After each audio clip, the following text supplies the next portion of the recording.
thank you all. I'm very excited to be here and to talk to you all about bringing vision to action.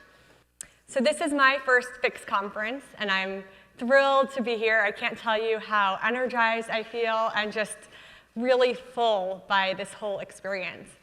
And I want to get a show of hands of how many of you were at this conference last year. Wow, a lot of you. And how many of you walked away with an idea that you wanted to bring back home and implement? Hi, a lot of you. And how many of you were successful in doing that? Okay, so a little less, but I want to say a lot more than I actually expected, and that just goes to show how powerful the FIX, what I think is a movement, really is. So there's a problem, and the problem is that we are all inspired by our ideas, but most of us lack the right tools to execute. Creating change is hard work, and it's a skill set that most of us have not been trained or coached in. What I see happen all too often is that we abandon our ideas prematurely. Sometimes because of our own fears. Can we really do this? Or concerns we have about our competing obligations. We're busy people. Like many of you, I wear several hats. I'm a clinician, I'm an educator, the mom of 2 toddlers. Is it reasonable for me or for you to take on a new project?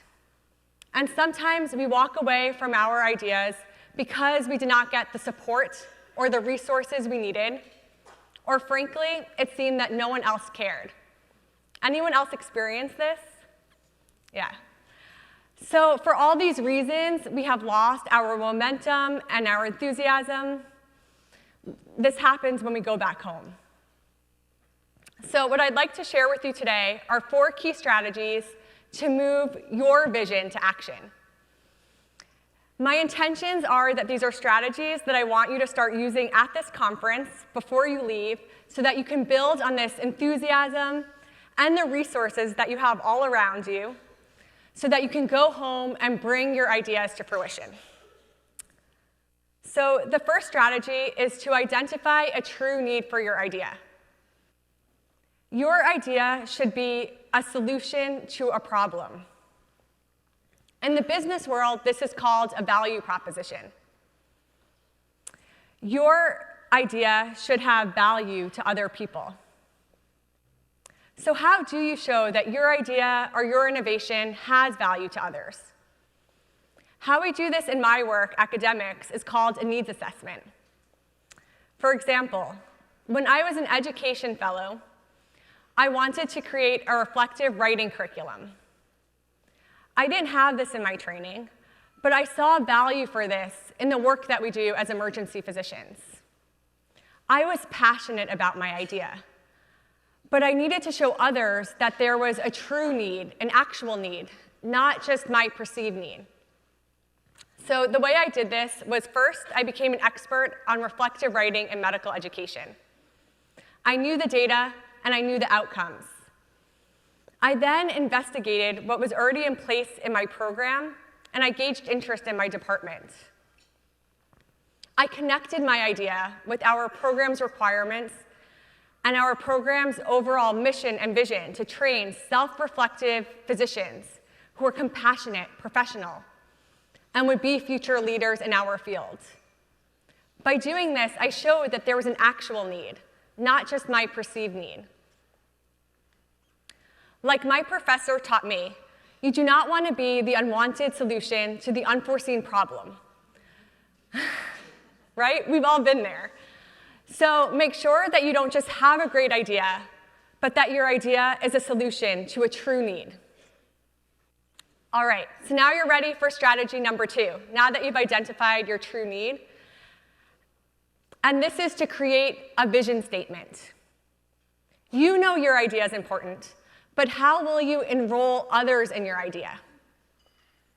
In your vision statement, you will show the outcomes and goals that your idea will bring to others and clearly outline the steps that you plan to take to reach those goals. It can often take many edits to get your vision statement to be clear and succinct.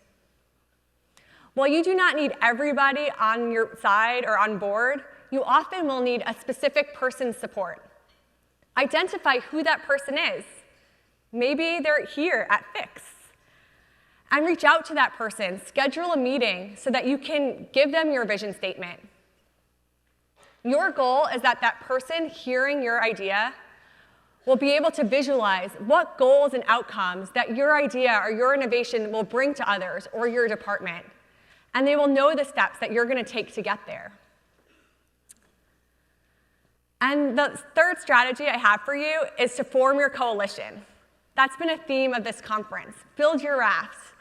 Get your girls together, right?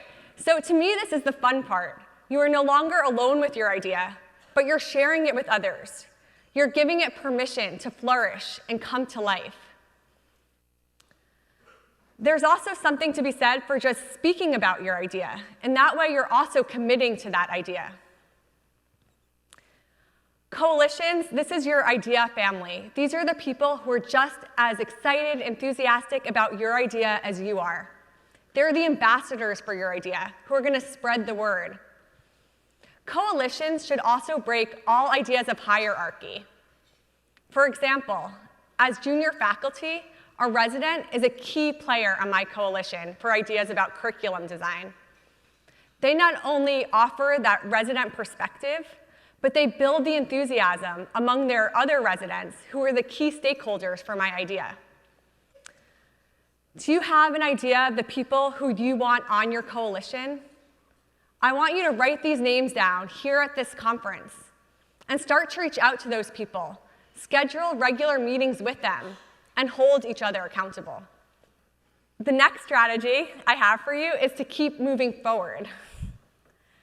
Change takes time.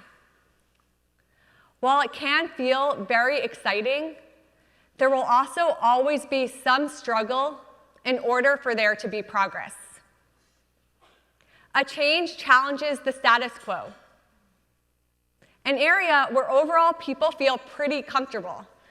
No matter how inefficient or malignant that status quo is, people learn to work in that, and the natural reaction to fear is going to be there's going to be some fear and there's going to be some resistance. Take, for example, the introduction of procedural checklists. Most of us use these. They're pretty commonplace, and we all accept that they're a good idea and that overall they prevent avoidable errors and save lives. But imagine when they were first introduced. A surgeon who's been in practice for 40 years, maybe at the end of their career, now being told to change the way they have always been doing their work. Naturally, there's going to be some pushback and resistance. See, people question how change affects them personally. Perhaps they've earned a certain status or position from the old way of doing things. Or maybe they fear that they're going to be replaced by new ways of doing things or new people. Our job as leaders of change is to be the momentum that pushes through the barriers. We do this by anticipating hurdles ahead of time and planning for them. We want to give people the support that they need to be successful through change so that we can get to a place where fear and resistance gives way to acceptance and optimism. It's then that we can get to a place where we can reap the benefits of our ideas and reach the goals and the outcomes that we were hoping for. Positive reinforcement. It goes a long way. People need this, we need this, and we don't do enough of it. So break your idea into small goals and celebrate the small wins. So by sharing these 4 strategies with you, my hope is that you are not only inspired during this conference, but that you develop your vision and you commit that vision to action. Here's what you should consider. What idea most resonates with you at this conference? Or what thing in your life do you want to stand for? First, identify the true need for your idea. Make sure you are not the unwanted solution to the unforeseen problem, but a solution to a real need. And second, create your vision statement, your sales pitch, to enroll others in your idea. And third, deliberately form your coalition of key supporters. Schedule regular meetings with them and hold each other accountable. And fourth, keep moving forward. Our world needs people like all of you who are going to challenge the status quo, to challenge barriers, to prepare for them, be the momentum, to create needed and important changes. These are the people at this conference. That is you. Thank you.